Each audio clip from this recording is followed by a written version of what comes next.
Salam sejahtera Malaysia. Selamat pagi tuan-tuan dan puan yang dihormati sekalian. Persoalan yang semakin timbul pada hari ini ialah, bolehkah Datuk Seri Anwar Ibrahim tumbang pada petang ini? Mari kita membuat analisis secara komprehensif. Bolehkah Datuk Seri Anwar Ibrahim tumbang pada hari ini? Mungkin ini satu berita yang sangat menyedihkan bagi Muhyiddin Yassin. Bagi ini satu berita yang menyedihkan bagi Hadi Awang. Ini juga mungkin satu berita yang sungguh tidak disenangi oleh Mahathir. Tun Mahathir. Tuan-tuan dan puan yang dihormati sekalian, ramai orang yang mau tahu bagaimana Datuk Seri Anwar Ibrahim boleh tumbang, bolehkah tumbang hari ini. Dan hari ini saya akan berikan anda satu jawapan tuntas sama ada Datuk Seri Anwar Ibrahim boleh tumbang atau tidak.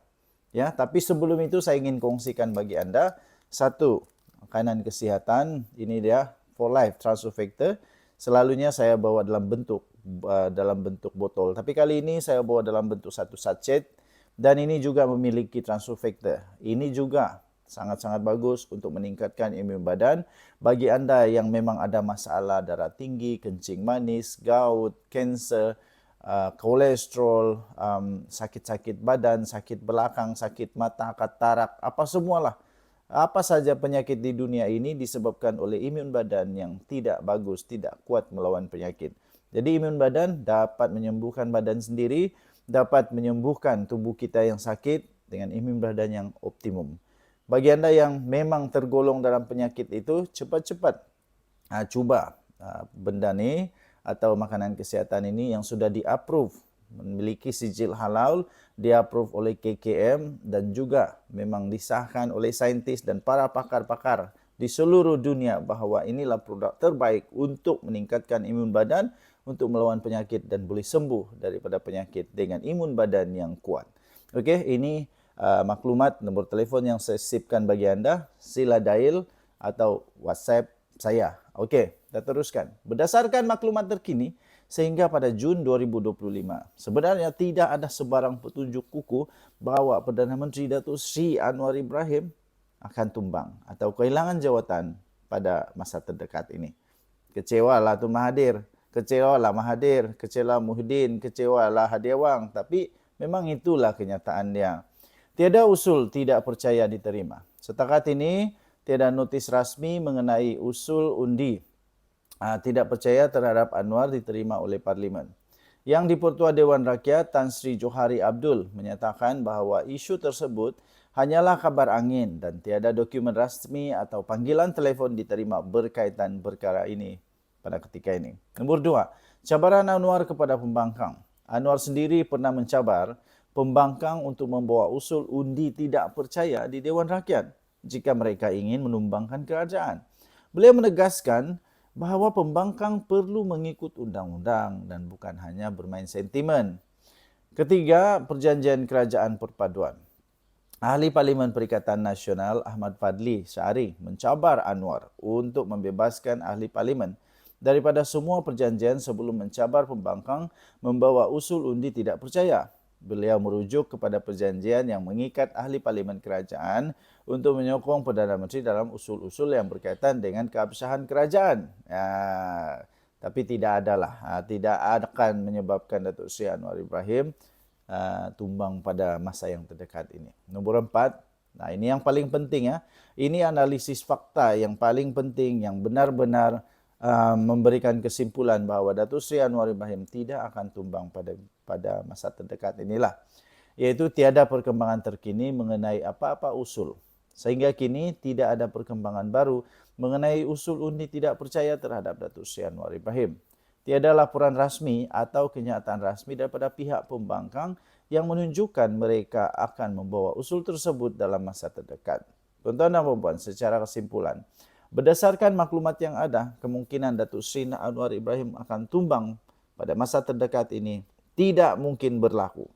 Tidak mungkin berlaku, tiada usul undi tidak percaya akan dibawa dan tiada perkembangan rasmi yang menunjukkan perubahan dalam kedudukan Perdana Menteri Datuk Seri Anwar Ibrahim. Namun, dalam politik, situasi boleh berubah dengan cepat dan adalah penting untuk mengikuti perkembangan semasa dari sumber berita yang sahih.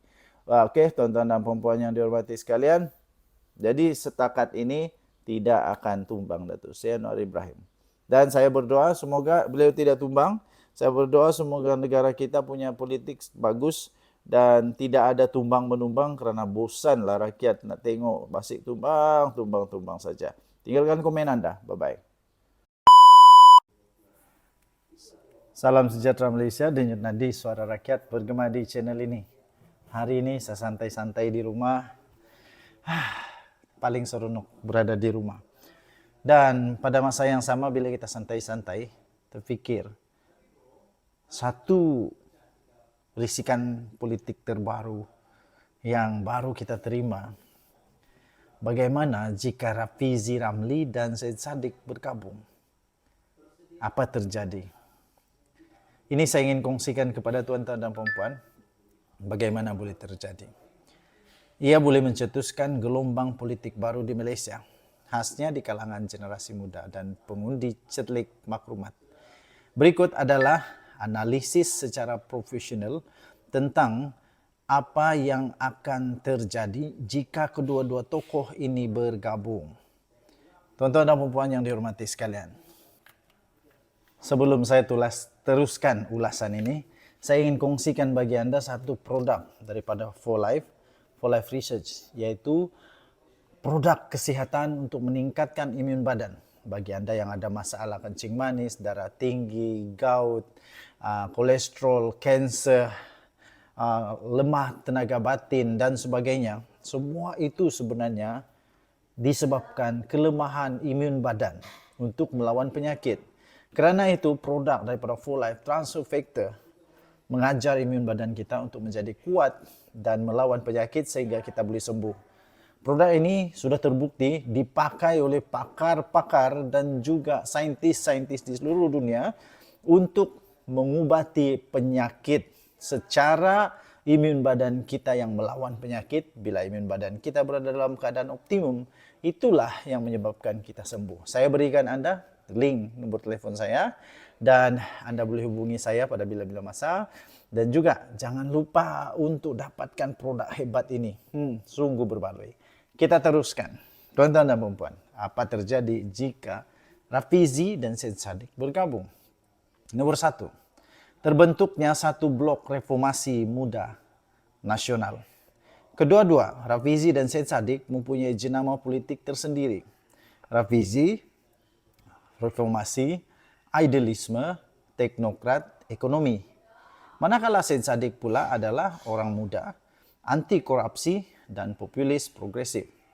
Gabungan mereka boleh melahirkan satu gerakan atau parti baru yang menumpukan kepada nomor satu, politik bersih dan anti kleptokrasi.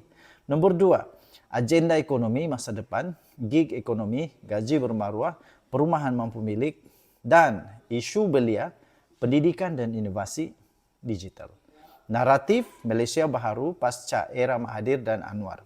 Nombor dua, tuan-tuan dan puan-puan, jika mereka bergabung, ini boleh menjadi satu ancaman baru kepada Pakatan Harapan dan juga Perikatan Nasional. Jika Rafizi keluar daripada PKR dan bergabung dengan Syed Saddiq yang sudah pun keluar daripada kerajaan, mereka sebenarnya boleh untuk menarik keluar segmen pengundi yang kecewa dengan kerajaan perpaduan. Mereka juga boleh menarik pengundi muda yang bosan dengan politik tua dan perebutan kuasa. Selain itu, mereka juga boleh memecahkan dominasi dua blok besar, iaitu Pakatan Harapan dan Barisan Nasional. Tuan-tuan dan puan-puan, mereka berpotensi untuk menjadi gelombang ketiga seperti mana Muda Cuba jadi sebelum ini, tapi dengan lebih isi dan karisma kerana Rafizi ada rekod cemerlang dalam pemikiran dasar. Nombor tiga, tuan-tuan dan puan-puan, sekiranya Rafizi dan juga Syed Saddiq bergabung, satu realiti yang mereka perlu tempuhi adalah mereka perlu mempunyai satu struktur yang kuat dan jentera yang kuat. Namun begitu, kejayaan bukan otomatik. Mereka perlu ada tiga perkara ini untuk menjayakan gabungan ini. Nombor satu, mereka perlu ada struktur parti yang berdisiplin dan profesional. Nombor dua, Mereka perlu ada dana dan logistik akar umbi untuk bersaing dalam PRU. Nomor 3, mereka perlu ada pasukan komunikasi digital yang kuat dan konsisten. Walaupun begitu, gabungan itu tidak boleh hanya menjadi anti Anwar atau anti Perikatan Nasional. Ia perlu tampil dengan naratif positif, roadmap ekonomi, dan solusi realistik. Nomor 4, kebangkitan politik baru atau perpecahan lagi. Gabungan ini boleh membawa kepada nomor 1, kebangkitan reformasi gelombang kedua jika diurus dengan matang. Tetapi jika ego pribadi, pengurusan tidak kemas, atau tiada jentera kukuh, ia hanya akan menjadi satu lagi parti yang kecil yang akhirnya tenggelam. Untuk kesimpulan, jika Rafizi dan Syed Saddiq bergabung, ia boleh menjadi satu pemangkin politik generasi baru yang memang ditunggu-tunggu selama ini. Kedua, secara kesimpulan, gabungan di antara Syed Saddiq dan juga Rafizi Ramli ini berpotensi untuk menggegarkan status quo. Nomor 3, tetapi kejayaan itu bergantung kepada struktur, strategi, dan kestabilan dalaman. Politik Malaysia sedang tunggu wajah baru. Jika gabungan ini lahir, dengan ikhlas, dengan jujur dan tersusun, rakyat mungkin akan berikan mereka peluang kedua. Tuan-tuan dan puan-puan, pada pendapat anda, adakah perkara ini boleh berlaku sekiranya Syed Saddiq dan Rafizi bergabung? Adakah anda setuju dan mau melihat pergabungan di antara Syed Saddiq dan Rafizi Ramli? Benarkah Rafizi Ramli dan juga Syed Saddiq mampu menggegarkan Datuk Seri Anwar Ibrahim dalam status quo yang ada sekarang? Tetapi mampukah mereka untuk melaksanakan, mencapai tiga prasyarat untuk menjadi berjaya, yaitu memiliki struktur parti yang berdisiplin dan proporsional, memiliki dana dan logistik akar umbi supaya dapat bersaing dalam PRU, dan mempunyai pasukan komunikasi digital yang kuat dan konsisten. Saya pikir di dalam politik Malaysia segala kemungkinan boleh berlaku, dan segala sesuatu tidak ada yang mustahil di Malaysia, tuan-tuan dan puan-puan yang dihormati sekalian. Segala sesuatu ada kemungkinannya. Saya percaya, kalau ini benar berlaku, ini pasti akan menjadi satu gerakan baru yang langsung tidak dijangka oleh ramai penganalisis politik. Sebagai penutup sekali lagi, jangan lupa untuk anda yang ada masalah kesehatan, kencing manis, darah tinggi, buasir, gout, kolesterol, buah pinggang, terlampau banyak, macam-macam lagi lah. Macam-macam lagi masalah penyakit, 3 serangkai dan sebagainya. Boleh ambil produk daripada For Life, Transfer Factor. Boleh ambil For Life Transfer Factor untuk sihat tubuh badan, melawan penyakit, dengan imun sistem yang bagus. Semua itu dapat disembuhkan dengan imun sistem kita sendiri. Denyut nadi suara rakyat bergema di channel ini. Jangan lupa untuk hubungi saya untuk mendapatkan produk yang hebat untuk kesehatan yang optimum. Kita jumpa lagi. Bye-bye.